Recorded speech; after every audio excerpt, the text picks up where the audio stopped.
Hello ladies and gentlemen, and welcome to another phenomenal Star Wars Battlefront video. Today, I actually had an interesting topic that I thought of. Actually, I was reading an article and it brought up a very good point in the title, and it made me think about why this thing is. And so as you can tell from the title of the video, it is why the imbalance in Walker Assault actually makes Walker Assault so much more fun.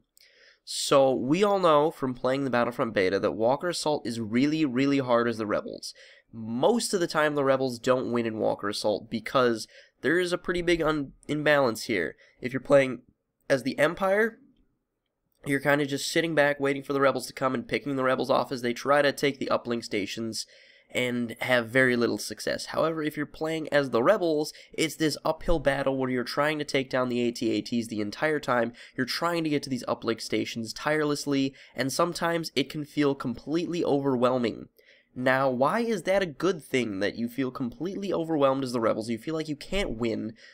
Why is that a good thing? Well, in my opinion, that's a good thing because it accurately reflects the movies. The Rebels did not win the Battle of Hoth, and so it shouldn't be easy for them to win the Battle of Hoth in the video game. It shouldn't be like a 50-50 thing where they win the Battle of Hoth. They didn't win, and they had like no chance of winning considering that they were so heavily outnumbered. There was a huge invasion force brought in by the Empire to take them out at Hoth, so why should it be easy for the Rebels to win? It should be very difficult like it is.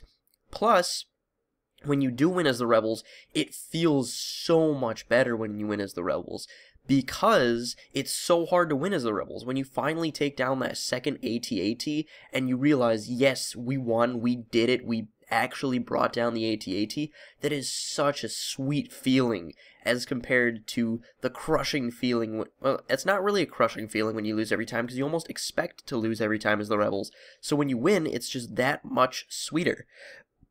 It somewhat accurately reflects what it would be like if the Rebels had won the Battle of Hoth in the movies, because it makes it that much more of a gratifying experience to actually win Walker Assault. Now, the other things with Walker Assault that kind of balance it is that the AT-AT, you can't move it, it's on rails, and a lot of people were complaining about that when they first announced it. I haven't heard anyone complain about that in the beta. I've heard no one complain that, oh my god, the walkers are on rails, that's so unfair, that's so unfun. No one complained, because they made it in such a way that the walker being on rails worked, because that's the only way it could work with the game mode. Also, oh crap, I completely lost my train of thought there. Taking down the shields, getting the Y-Wings, that's a fun thing to do also. As the Rebels, you gotta keep going to those uplink stations. Sometimes it can be irritating, but other times it is pretty fun when you can lock down a beacon.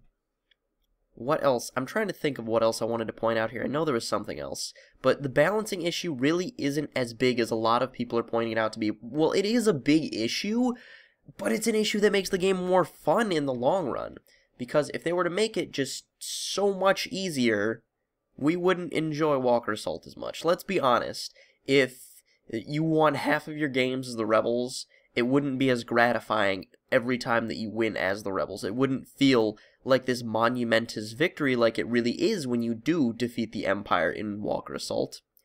And there's so many ways to actually win in Walker Assault that you should be able to win more, but it's the application of winning that in itself is difficult.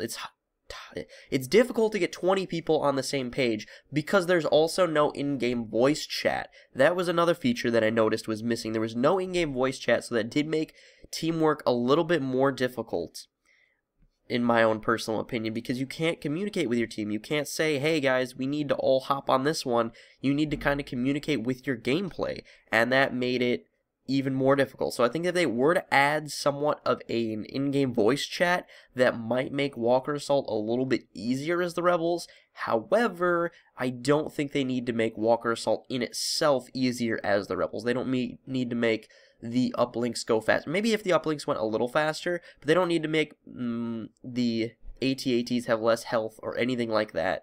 I think that Walker Assault is unbalanced, but that's perfect, it being unbalanced, because it's supposed to be unbalanced. It wasn't a fair fight for the Rebels, and that's why I think Walker Assault is perfect. So guys, I want to thank you for watching. If you did enjoy, as always, I encourage you to leave a like, rating, comment down below, letting me know what you guys think of Walker Assault's Imbalance. And so I want to thank you guys for watching, and I will see you guys later.